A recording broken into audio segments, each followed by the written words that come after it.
Welcome back to a new episode of Podcast on the Brink. Monday morning, February 5th. Today's guest, one of the best at covering not just Michigan basketball, but the Big Ten at large, Dylan Burkhardt. Welcome back to Podcast on the Brink. How you doing on this beautiful Monday morning? I'm doing well. I think this episode of the podcast might be sponsored by Wednesday night at the Big Ten tournament. So I don't know. That's just it's the vibe right now. Yes, it might be. We might have to get you back on to preview Indiana, Michigan on Peacock on a Wednesday night and the Big Ten tournament. But obviously I want to get into the situations right now at Indiana and Michigan, which who knows, there may be some parallels and things maybe that going wrong at both places that we can connect together. But we'll talk about both of those situations. But first, I just wanted to, we spend a lot of time in the preseason talking about our top 25 lists. I know we both voted in the athletic poll in the preseason for the Big Ten standings, which probably looking back, there's a lot of things that both of us didn't connect on. First thing that really comes to mind, though, that I wanted to talk about, and not a program that you cover directly, but a program that, went into the season with a ton of expectations and really has, obviously still probably going to make the NCAA tournament, but has underperformed, obviously, to what the preseason's expectations were. Indiana has not played them this season yet. Michigan State, though, was a preseason top 5-6 team and started out slowly. Obviously, they've done some good things throughout the season, but not where everyone thought they would be. What just kind of high level thoughts on what's gone wrong there, and is it maybe salvageable in any way this season? I feel like Michigan State might be a team that when we start to fill out our brackets, we start to feel sorry for some 1 or 2 seed that they may have to play them earlier than you would anticipate in the preseason. Yeah, so Michigan State is interesting because it sort of depends what frame of view you look at them with. I think we probably did a preseason pod at some point and talked about, it feels like Michigan State is a little overrated to be this top 5 national team, right? Like last year's Michigan State team kind of underachieved for most of the year, wasn't really like a protected seed or a Big Ten title contender. And then they won 2 games in the NCAA tournament. And we have the tendency to wildly overrate teams that won 2 games in the NCAA tournament in next year's preseason poll. So I think there are some obvious reasons that Michigan State probably wasn't going to be a top 5 team this year from the start. And if you look in like KenPom or whatever else, they were like 13th, not 5th or 6th or 4th, right? So there was like the computers thought that this Michigan State team was probably more similar to what we've seen. Obviously, you start the year off losing to James Madison at home, who again is a very good mid-major, but team that Michigan State should beat at home, whether they're 5th or 15th. But it kind of has changed the viewpoint. And now we have this year where Michigan State has kind of just done exactly the bare minimum to stay where it is. They've beat bad teams. They've lost to good teams. They've lost on the road. They had the one monster win over Baylor, which is kind of propping up all of their computer numbers. And they haven't really done anything since that early loss to hurt themselves by any stretch of the imagination. But I don't think anyone is like, wow, this looks like a title contender. So I think they're a very solid team. Tyson Walker is probably one of the best shot-making scoring guards in the country. I just previewed them, I guess, last week. He's shooting 66% at the rim, which is really insane for a guy who creates most of his shots at the rim and is 6'1", 185 pounds. So Michigan State, they're still a really dangerous team, but they're really solid defensively. But I also think there were obvious reasons that they were a little overrated this year. Losing Joey Hauser was a huge loss. This team just doesn't have the number of floor spacers you really need to be dangerous offensively. And then I think the freshman class was always a little overrated. Xavier Booker is a guy who most people thought was a year away. And then people looked and like, oh, 5 stars this, Cohen Carr can dunk this, that, and the rest. And they're like, okay, well, let's raise them up 10 spots. So I think Michigan State is probably closer to what I expected. I don't see them as like this wild disappointment.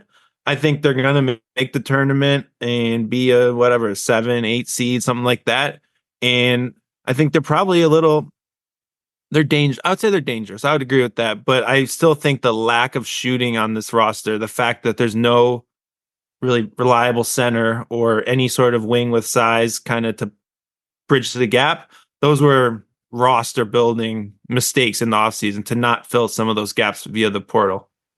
One question that I get a lot, and I want to ask it to you because you understand this stuff much better than I do, just in terms of the analytics and the computer rankings. A lot of people look at Michigan State and say 14-8. Why are they still 17 in Ken Palm? Why are their computer numbers so high? And is that more of a product of a lot of their losses have been to quality teams and have been relatively close, and they've beaten some of the competition by a lot? Like, why are they still, like, you wouldn't expect that record to be as high as 17 in Ken Palm? Yeah, well, they've played, I think, looks like on Ken Palm, they played the 13th toughest schedule in the country. That goes a long way. Almost all of their losses are like Q1 losses. I would say mostly on the road, mostly on neutral floors. And then they have a couple huge wins, especially that Baylor game, like beating Baylor by 22 points again, it's a semi-neutral game. That's going to really boost your rankings, right? They went from 33rd to 23rd just from that win, right? Like if you just follow kind of their Ken Palm rank for the season. And then they generally have beat teams by a lot, right? You look at Penn State, they beat them by 31. You look at Rutgers, they beat them by 18. Minnesota by 10. Like, they have a lot of double digit plus wins. They've been good against the spread against bad teams, and that's going to keep your Ken Palm up there. And again, they're one of the teams in the Big Ten that's outscoring the teams they're playing. Like, they've been a solid Big Ten team. I think they're pretty clearly kind of in that fourth spot as far as like how good you've been in the Big Ten season at this point. So Purdue, obviously, we have to talk about because they're the preseason favorite, and obviously they started off maybe a little bit slow in terms of the conference schedule, having I think losing 2 of their first 3 on the road, but now they've won 3 in a row away from Mackey, 7 in a row it looks like overall, kind of rounding into to form. I wouldn't say peaking at this point, but playing like people expected in the preseason. And one of the things that obviously we have to look at is not just Zach Edey, but the pieces around him that have really been a part of this team. Because I think obviously Zach Edey's a great player. He's the favorite for National Player of the Year 2 straight years. But it's not just that he's great. It's Purdue has surrounded him with good complementary pieces. And I think one of those, some of the players I think that have really stood out this year. Fletcher Lawyer's shooting it really well from 3, but Braden Smith and Lance Jones have both been really, really good. Braden Smith, we're still getting tweets, I think, regularly, or tweets, whatever posts you want to call them on X, Twitter, whatever it's called these days, from Purdue fans talking about our preseason list, not including Braden Smith. But I will add that I just want to point something out on that. Go ahead. The Bob Cousy list doesn't even have Braden Smith. And that's an in-season list. So that's far more like Braden Smith has not only been one of the best point guards in the country, he's one of the most improved players in the country. He's clearly better than he was last year. Not putting him on the Cousy list while watching the 23 games he's played, that's crazy to me. So like sending your tweets to them, that's a bigger mess up than what we did, I'd say. Right. And we're known for our mess ups, so it's okay. I mean, you don't have to remind us. We know that we didn't put him on the list, but I mean, obviously with Purdue, though, everything that happens in the regular season is kind of meaningless because they're going to be judged ultimately on what they do in the tournament, whether that's fair or not. I mean, I think you can say that, it's hard to look at a 21-2 record, 10-2 in the Big Ten and say, wow, they've been everything I think that everyone thought they would be, and maybe even a little bit better. But are you more optimistic, I guess, for a deeper run for Purdue this season than what you've seen in the past? And if so, why? So I think so. Like, Purdue is not just 21-2. They've played the toughest schedule in the country. And I think they're pretty clearly better than last year's team. I think if you look at the roster, they basically have guys who started last year as their bench unit, and then they have kind of this new and improved way to play. And I think Lance Jones has really changed what this team can be, and I think is a perfect fit to kind of address one of their main weaknesses. I think he's kind of like the enforcer, the protector, the kind of the bodyguard for that backcourt. And because the reality is, when that team lost last year, it was usually because the backcourt got a bit bullied or was a bit overpowered or just kind of didn't have that punch when they got hit in the mouth. And I think Lance Jones is just the perfect guy. He can guard any spot. He can make threes. He can handle the ball when you need. And he just brings a bit of a spark and a fight to that backcourt that changes things. And I think that makes them a lot less susceptible to get upset in the tournament. And again, it still comes down to matchups and shooting. And the reality is, teams are going to send, especially bad teams, have nothing to lose, and they're going to send everybody at Zach Edey, and they're going to say, our best chance to win this is your guards go, 3 of 32 from 3, and then we win the game 61-59. We commit 62 fouls, you miss free throws. Like, there's a recipe to beat them, but I still think that they're more equipped, they're a better team. Like, they just have so much more. They're like incredibly deep, and they can play through Edey. Like, there's just so much there. I think that this team has to make a run because it's just that good, I would say.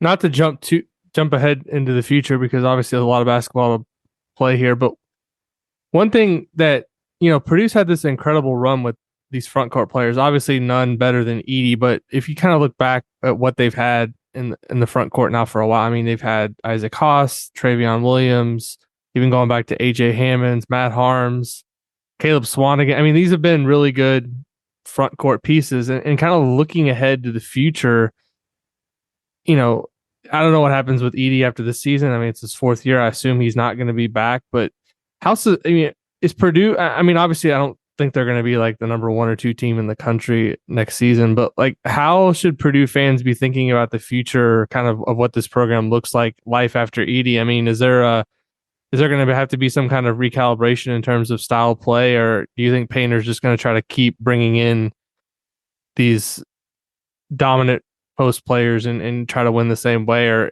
I mean, if you look at this roster without him, I mean, how good of a team is it?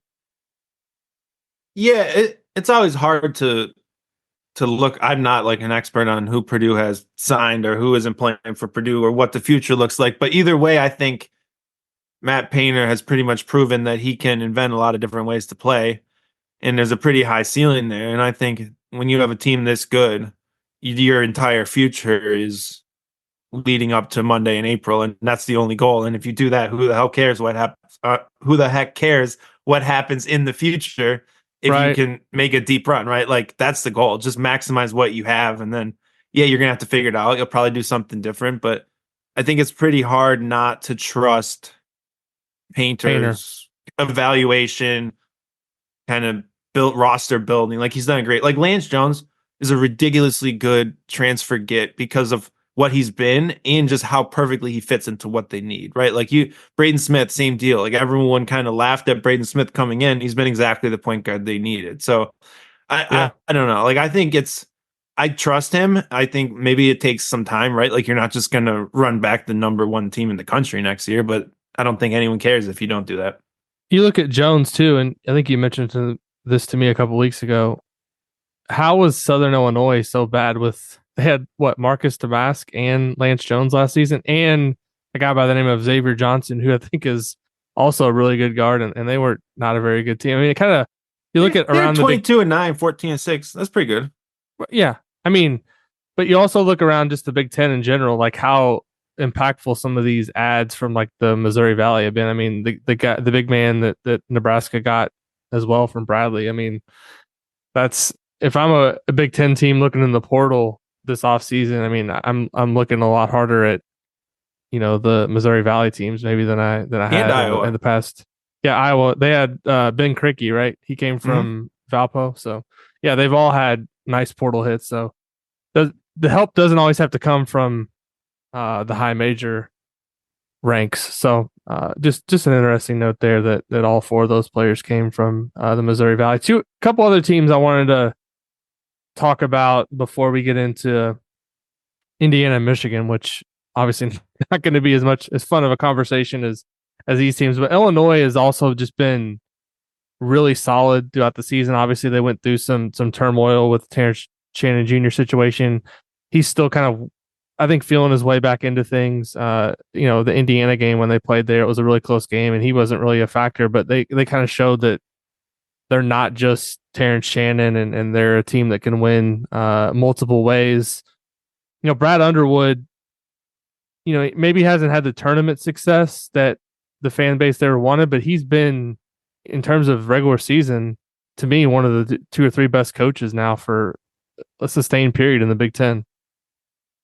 Yeah, I mean, if you just look back through their last, really, like this is the kind of the fifth year of consistently either like top 30 type, top 25 type KenPom teams, the Sumu, the Kofi. They've been through a lot of like different configurations, like you said, right? Like all these teams don't play the exact same way. And I think this team is really good. It seems like last year's team was really talented but dysfunctional. This year's team seems to fit together a lot better, and I think you're kind of seeing the results with how efficient they've been offensively. They have this really sort of versatile attack where everyone can crash the glass. They're all 6'6" or taller. Different guys can score, shoot, or create. And then I think Coleman Hawkins is really the kind of skeleton key that makes it all work because he's shooting it better. He always will make the right pass or look for the right play, and it just kind of flows together nicely.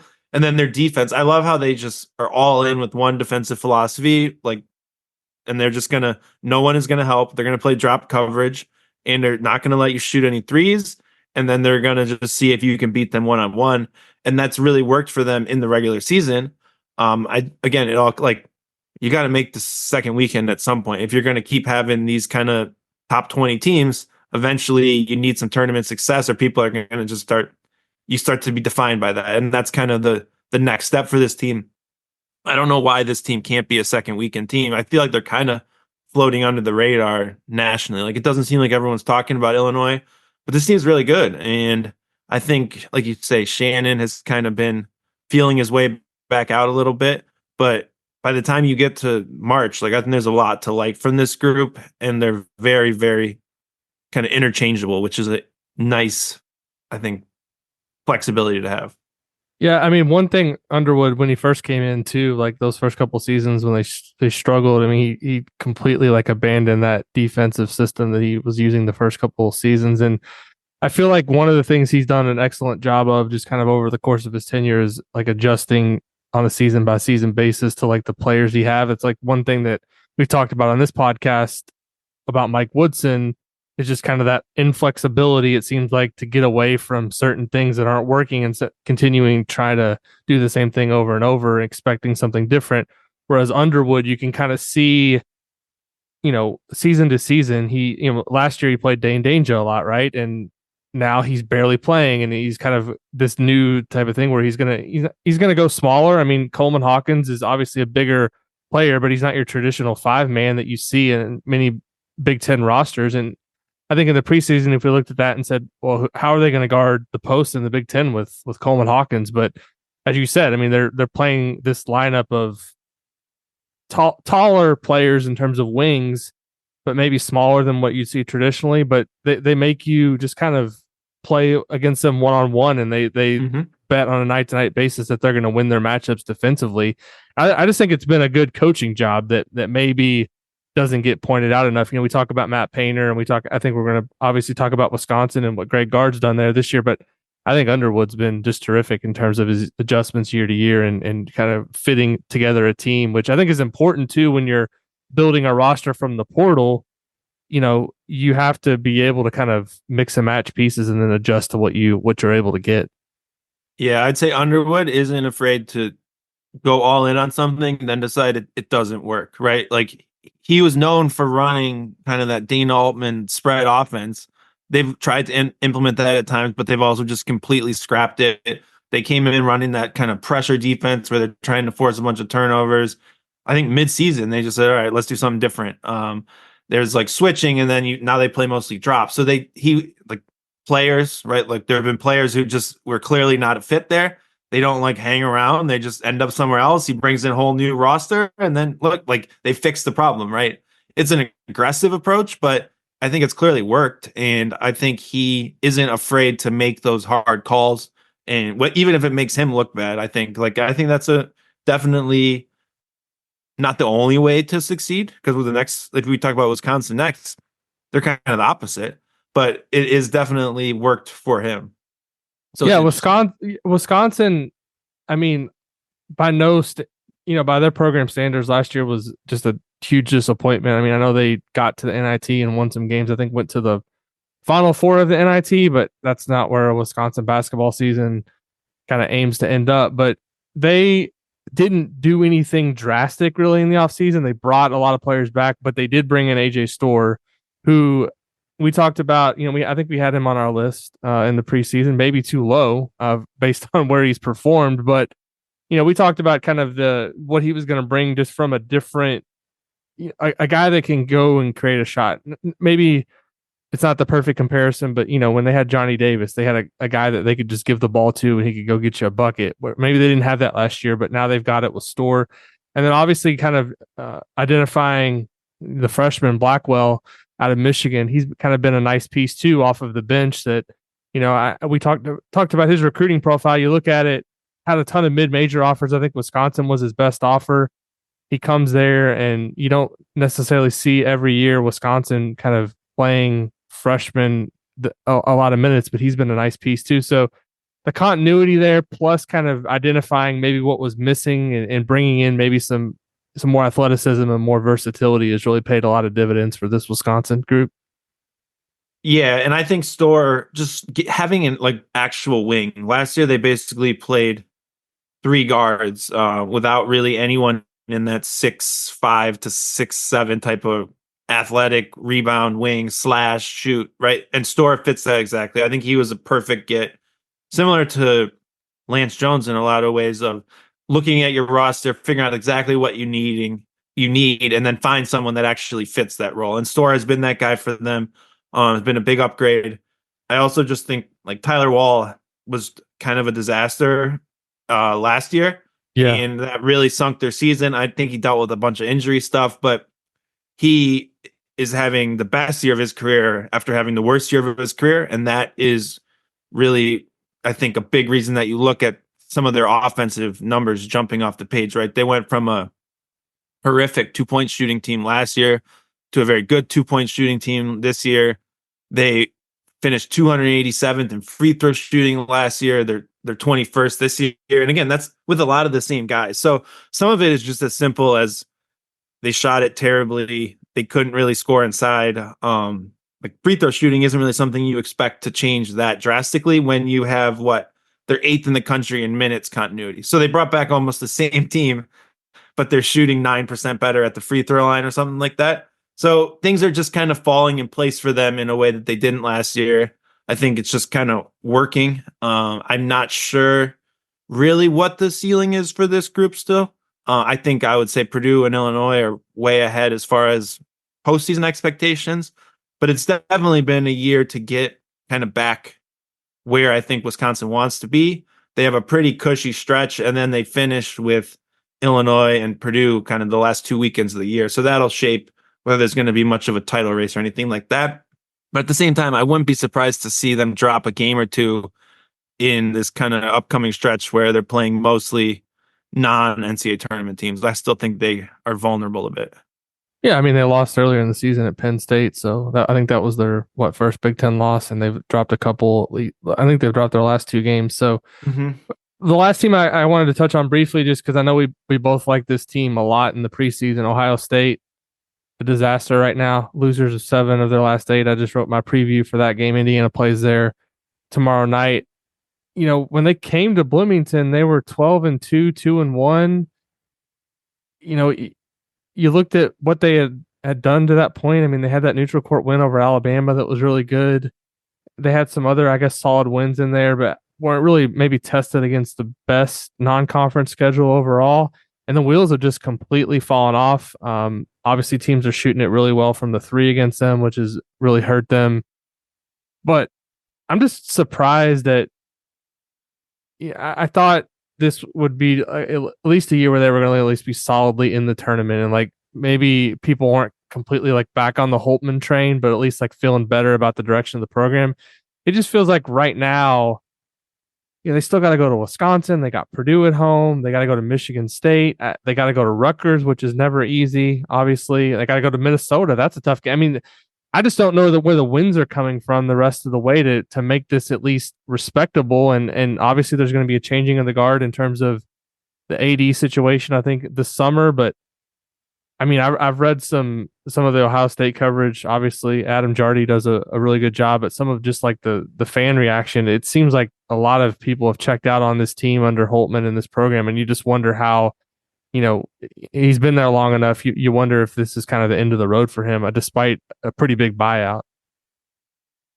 Yeah, it's a tough one because you look at the pieces, you think it should be a decent team, right? Like I like a lot of the individual players, but it's February 2024 right now, and they haven't won a road game since New Year's Day 2023. That's just insane to me, and like hard to do. Like that's just hard to do. And I get like teams are shooting, I think 47% from three on the road or when they're on the road, which is an insane stat. And like you can play any defense in the world, and you wouldn't expect people to shoot 47% from three over whatever 6-7 road games, whatever it is this year. So they had some bad luck, but also it feels like at this point they're making their own luck. They haven't fixed the defense. Roddy Gale has not really been to the level I think you would hope. Kind of, he has some hot start to the year, but he's tailed off, and they don't really have like Jamison Battle has shot it well, but he's just mostly going to shoot threes. You're playing Evan Mahaffey next to Akpara. You have kind of two non-shooters there, really non-offensive anything. I don't love that. It just feels like they're just a little short of what you need to compete. And like if you're going to play Evan Mahaffey, you have to be good defensively, right? You can't play this 6'6" athlete who can only score at the rim and then just not be able to guard. So I don't know what the solution is. I do feel they're better than the record. I feel like I would probably like them to steal a game or two that maybe we don't expect, get to 8 wins or something in the conference. But at the end of it, like they're not in the same conversation as a team like Michigan or Rutgers, I think, where I think like they're just outright bad teams. Ohio State has enough talent and pieces and can play well to win some of these games. Something's not working there to lose this many 7 out of 8 games in the middle of the league. You just can't do that multiple years in a row. Yeah, I know they're searching for things too, but I would kind of like to see them at this point if it's not going to get better. Although it's hard, I guess, if you're Holtman, you're trying to like hold on to any chance of turning this around, and you want to go with more experienced guys. But I mean, the freshmen, I would try to get a little bit more out of. I know they went to, I think, Devin Royal a little bit more the last game, but I mean, see what you got with some of those guys. We've seen what some of the other players can do, and it's obviously not been helping you win games. I would just like to see a little bit more out of the young players, just to kind of see, especially if Holtman feels like he's going to be back next year, at least try to build something for the future and see what you have in some of these young players. Yeah, the problem is everyone in the building has seen what they've got from those guys for 4 or 5 months or whatever, and didn't want to play them before. Like that's not the best sign that they're going to be right. Like when that's your answer is see what you've got. And we can say that because we haven't seen it, but sometimes it's not the right fix. For sure. So let's dig in now to kind of the main course here, Michigan and Indiana. Let's start with Michigan because, we talk about Indiana all the time on this podcast, and we're certainly going to get into the Hoosiers. But I just want to, we talk about this stuff often, so some of this may be rehashing previous things that we've discussed, but just with Michigan in general, it feels like everything changed with the Wisconsin game, obviously on the road a couple of seasons ago with what happened there with Juwan. It just seems like the program at that point has been kind of going downhill. Is that, I mean, is it too simple to say like that was a program changing moment? Like where does this all like, because Jawan had a really good start with his tenure. I thought things were going pretty well. And then obviously I thought at that point something just got different. Is that an oversimplification or did something change in that moment? I wouldn't say it was that moment in particular. I would say it's sort of just been the constant regression of the roster and losing more pieces than you bring in. Like there's just been so many 1 year players that have come in and left, and eventually you're just kind of out of players. And like Michigan's roster right now, like if you go through, I think it was like there's like double digit players who only played one season. You have kind of multiple transfers out for different reasons. You have guys going in the league, and then so you have a disappointing year like last year where you have a talented roster and you fail to make the NCAA tournament. Then your best player leaves in the portal. Your next two best players go pro, and you're left with like a half filled roster. You only bring in a couple transfers. There's just not enough there. And so I think the big reason that Michigan is where it is it hasn't been able to really build that up throughout the last 3 years. And it's just kind of slowly been trying to patch holes as everything else decays around it. Like there's the two parts of Michigan right now. There's the one part of the roster that has some really talented players, came up short in a lot of games in November and December, but was competitive. And then there's kind of the version where all the wheels fell off because of everything else. And I think that the inability to maybe bridge the gap into something more, to just have any stability on the roster has just kind of caught up with this group at this point. Well, maybe I should have rephrased my earlier question. Did something change with Jawan after that point, just in terms of obviously how he, in terms of maybe I don't want to say dealing with the media, but it just kind of seems like he specifically kind of changed a little bit just in terms of how he wanted to present himself to as the coach at Michigan after that moment. He seemed different after that. Is that fair just to say that, or have you noticed anything in that regard? I don't know. I mean, nothing more to me than the fact that you're going to act a little different when you're missing the NCAA tournament versus when you're 23-5 and named National Coach of the Year, right? Because like that's kind of the gap, right? The year before that, Michigan won the Big Ten. Everyone was saying how great you are, and then all of a sudden you're kind of getting a more adverse reaction to whatever happened there. Then obviously they went to the Sweet 16 that year, and then kind of the next year got off to a bad start and never really got on track. So I think there's just been more pushback in both ways, I would say, maybe as far as how like you're never going to act the same, I would say, when everyone's telling you how great you are versus when you're struggling a bit, right? Right.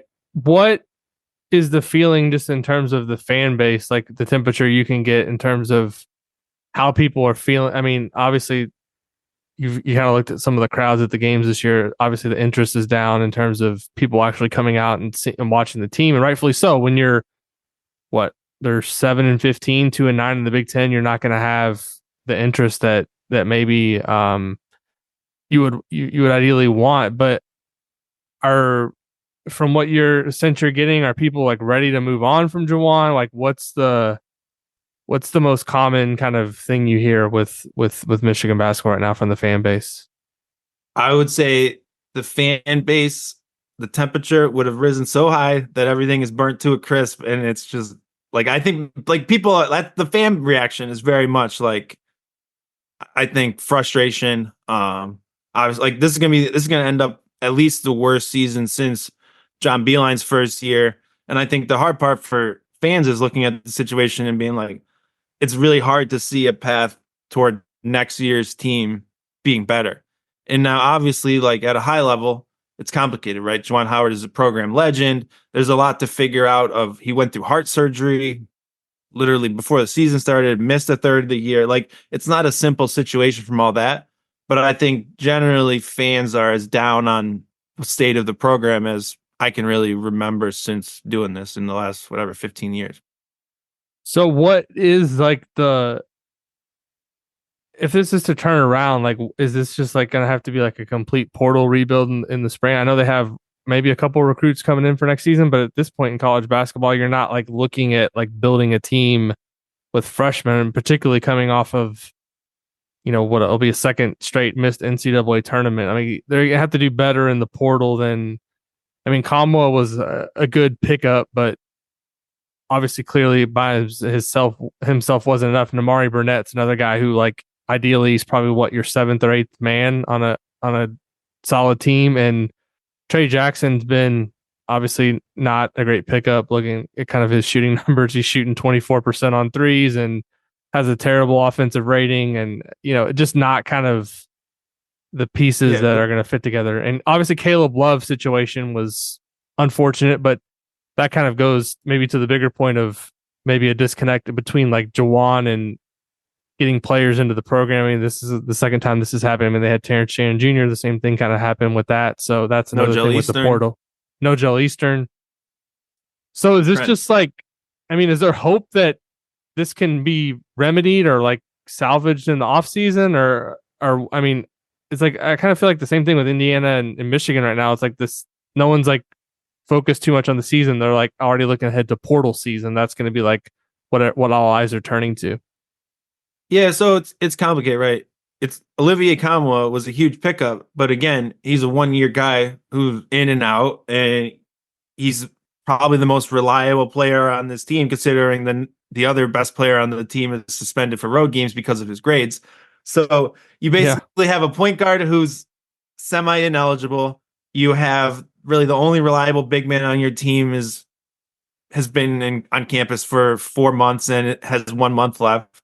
And then like Terrence Williams is going to graduate this year. He has another year eligibility. He probably has options of what he wants to do with that.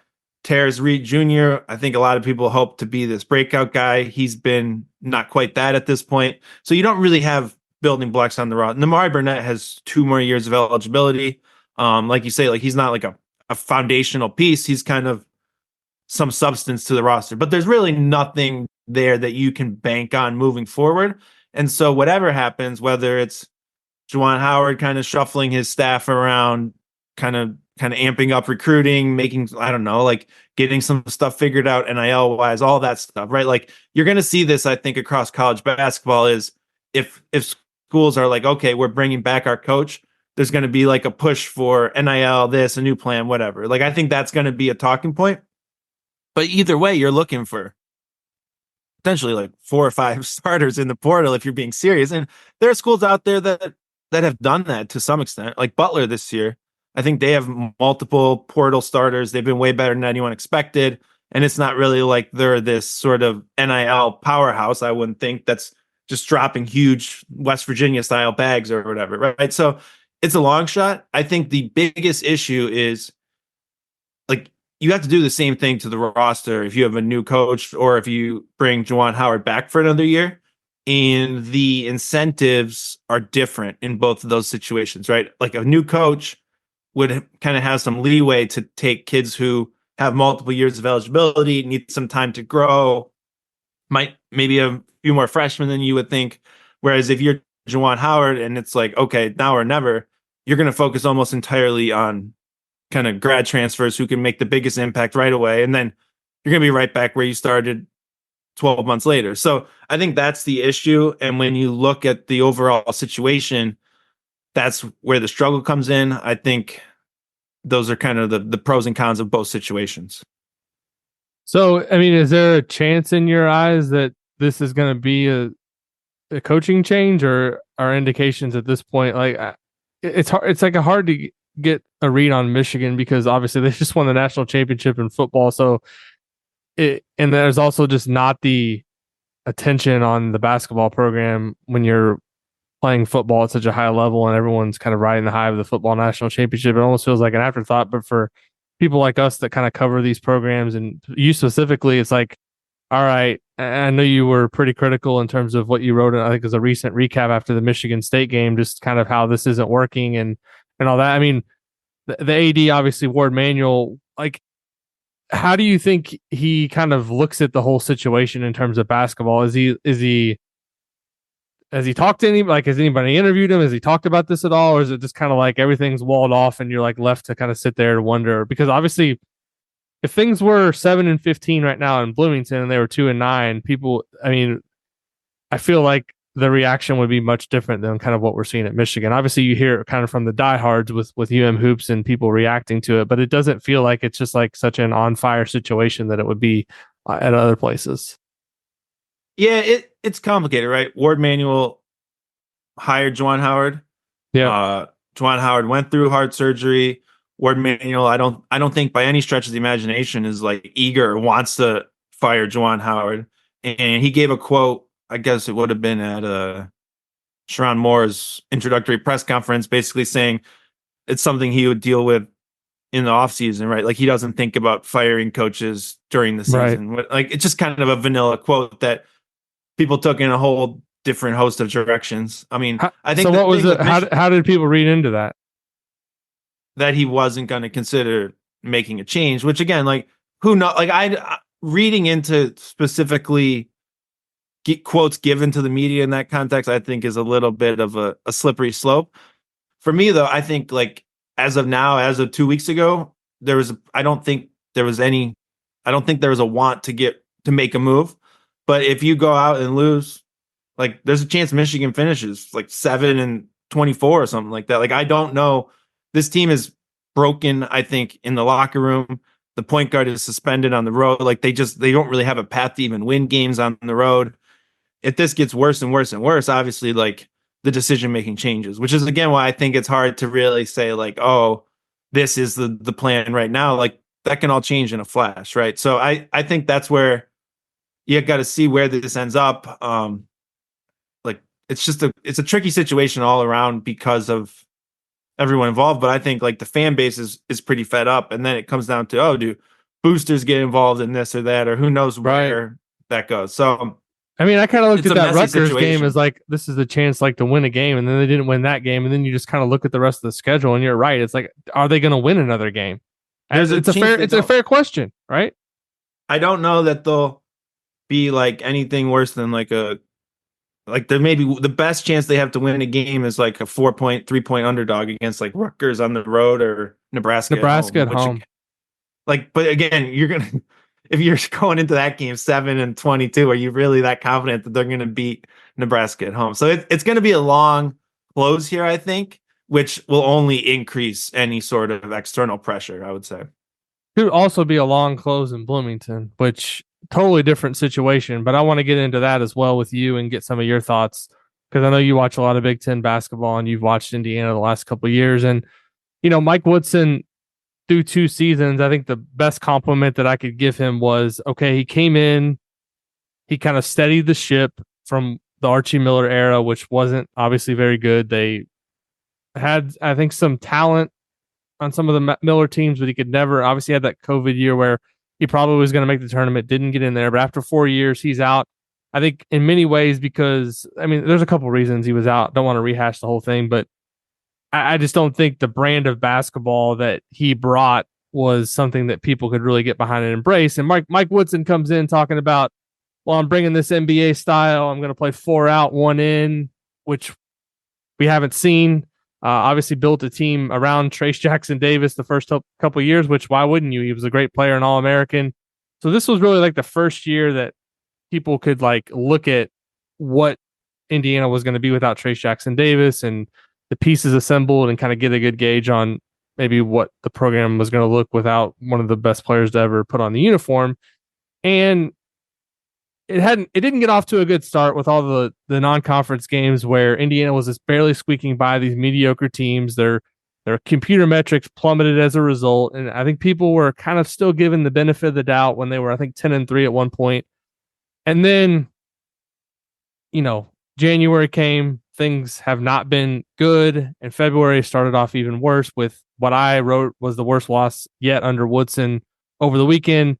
You go up in the first half 3 times by double figures against Penn State. Every time they come right back, and then they just blow you away on your own home court in a 14-point game, which I don't think anyone had ideas that Indiana was going to make the NCAA tournament, but any idea that there was a chance kind of flew out the window on Saturday with that loss. Things just don't seem very rosy right now in Bloomington. What has been just kind of your read on watching this team specifically? I've been pretty critical of the roster construction and just kind of the two big lineup, which obviously I understand kind of these are your two best players and you have to play them, but together. And then you got McKenzie and Baco out there as the three, and the guards aren't very good. I just feel like there's a ton of problems with this team specifically, and maybe not to the degree at what's going on at Michigan, but I think a lot of people are just kind of wondering, like, where does this go from here? Yeah, so I think it's a little harsh because I think people were wrong to think this team would be good. I think they were overrated in the preseason.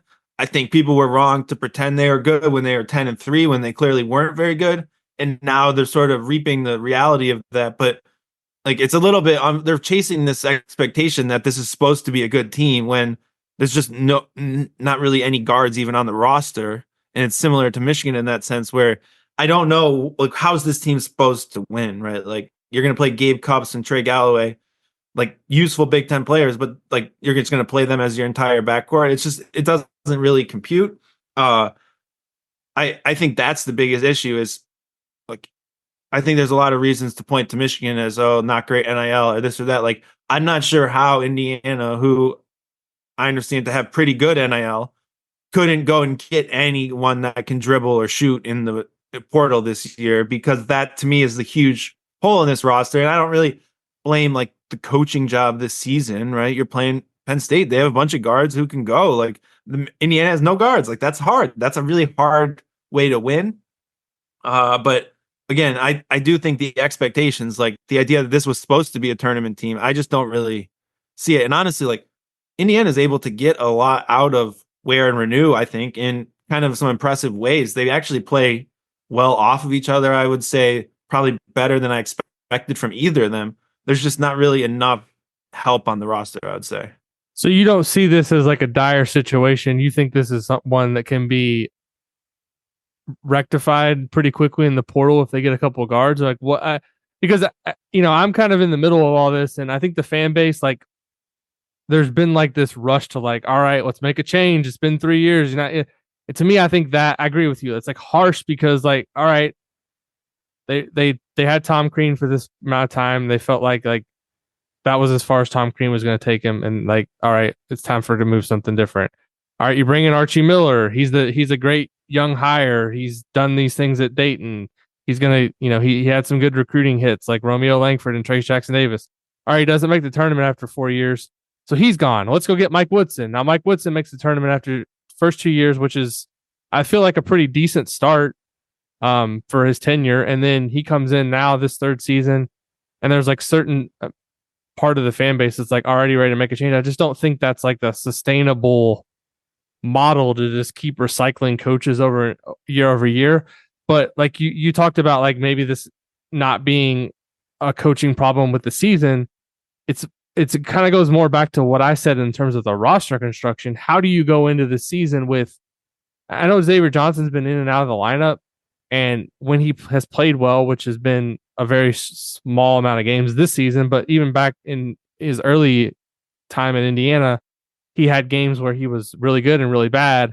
I just don't know how you count on that. Trey Galloway, Gabe Cupps, CJ Gunn, who was really bad last year in terms of his 3-point. Like, how do you not address that through the portal? So that, I mean, to me, that's the bigger problem. But do you think, like, big picture, like this can be something that can turn around pretty quickly if they hit right on the portal this spring, and maybe they don't need as many pieces as what Michigan needs? I want to point out Xavier Johnson was not underrated in the preseason. I agree with you. I just need to point that out because I got a lot of blowback for that, and that's one thing I will say that was correct. I think that I don't really know what the situation is with Renew and Ware as far as like I assume Ware would be likely to go to the league. Renew seems like a really useful building block, though, in a way that like a team like Michigan doesn't have, right? Like I don't know that Michigan has a guy you can build an offense around, but you still need a lot around him. But I think you have to making a change here doesn't make a lot of sense to me from Indiana perspective. I think you'd much rather just say, what can we do to have the best portal year possible? And the big thing is like you can have a year like this, but this is what I wrote about Michigan last year. You can have like one off year where it just doesn't work, but you can't ever let one become two because then your momentum is gone. Like everything is just kind of sapped out of the program. So like Indiana should be all hands on deck. Like how can we get I think the recruiting pitch has to be kind of outside in for building the roster, right? Like you need to build the team that'll work around Malik Renew, which is probably wings and guards, right? You have Liam McNeely coming in. There's a lot there. I think you have to just focus on finding shooting, finding guards, and see if you can kind of flip this roster. Because again, these Woodson's teams have been interior dominant, 3-point averse, whatever you want to call it, for pretty specific roster reasons, right? Like Trace Jackson Davis means you're never going to be a great shooting team. Jalen Hood-Schifino wasn't really like a shooter. This team, like you get Kalal Ware, he was one of the best portal players available. You clearly needed a good player. Like I don't think you can knock that and say, oh, it's too much reliance on playing two posts. It's more just been they haven't been able to get those guards. So it's a big year because I'm not really sure what the future of any of the guard spots looks like at Indiana, which is a good and a bad thing. The only thing more valuable than money in the transfer portal is playing time and shots. And Indiana's going to have that, going to have a big brand, going to have the NIL money. Like there should be an opportunity to have a good offseason, I would think. So I want to ask you kind of a two-part question. One, in terms of the style of play, do you think you can win consistently in college basketball at a high level with going with the two bigs like they are? And the second part of that is the reason I asked that is because even if Ware leaves, like they're all in trying to get Derek Queen for next year. So let's say, and this is a hypothetical, but if they were to have a team next year again with Queen and Renew, I don't see how you're in much of a different spot next year in terms of how you're going to play if you are going to try to roll out the two big lineup. It's almost like they need to kind of get away from that, in my opinion, and surround it with more like ideally. I mean, I don't think Renew would be a great 5-man because defensively and rebounding, he's not kind of what you need from that position. But do you want to, and we don't know what's going to happen with Mbako, but do you want to run back next season Malik Renew, Derek Queen, or another big and Mackenzie Mbako when you've already seen it doesn't work in terms of are we still having these same conversations though if Indiana's guards are much better, or do you think there's a problem with just kind of like how that setup is going to work?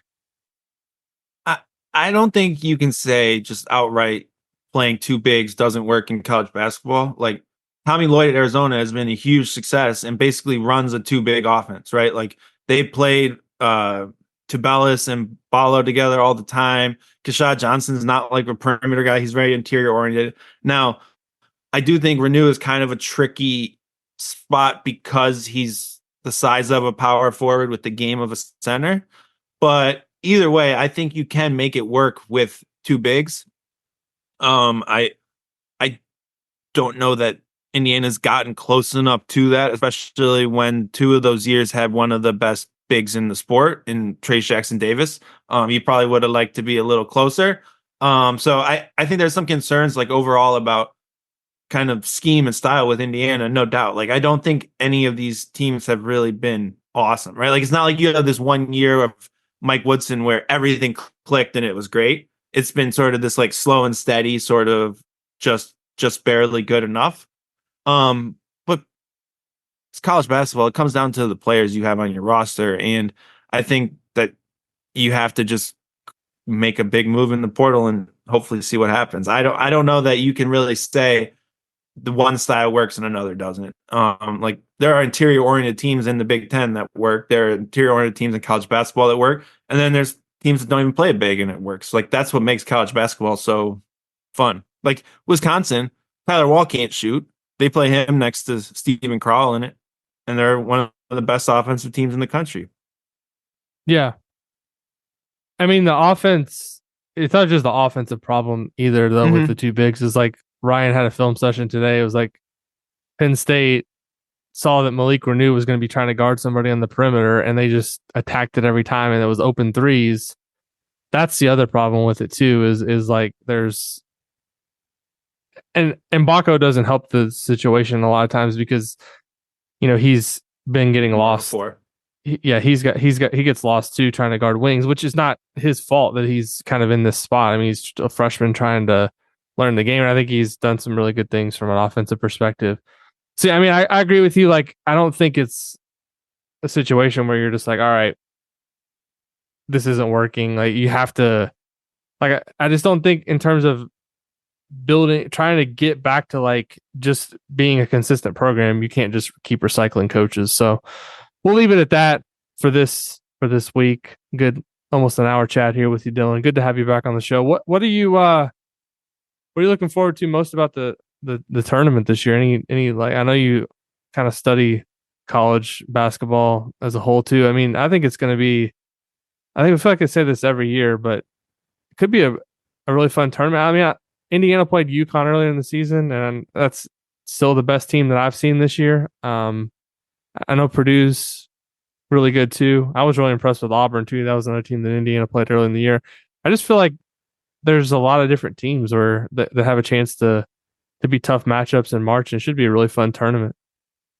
Yeah, I think the top of the country is pretty balanced. I think that should lead to some fun. I want to see some of these mid majors that are kind of fun to watch and having really good years, whether it's like a Colorado State, the Indiana State, Florida Atlantic. Like, I think some of those teams making runs again will be fun. And I don't know, like, that's, to me, that's what makes the tournament so fun. And I think that with the portal, you're going to see a lot of like kind of those lower mid major type teams a little more competitive just because they have like 25-year-old dudes who've been playing college basketball forever, and they're a little better. I think those teams are even better than maybe you'd come to expect, where the teams at the top are maybe not quite the same. There's not as much maybe pro talent or whatever. So I think maybe we get some fun upsets this year. For sure. Well, thanks, Dylan, as always, for coming on to the show. Really appreciate it. Thanks, everybody, as always, for listening to Podcast on the Brink. Make sure to check out Dylan's work over at umhoops.com. And if you enjoyed this week's episode of the show, please leave us a rating or review on Apple Podcasts. Leave us a rating on Spotify. And we'll be back soon with another episode of Podcast on the Brink.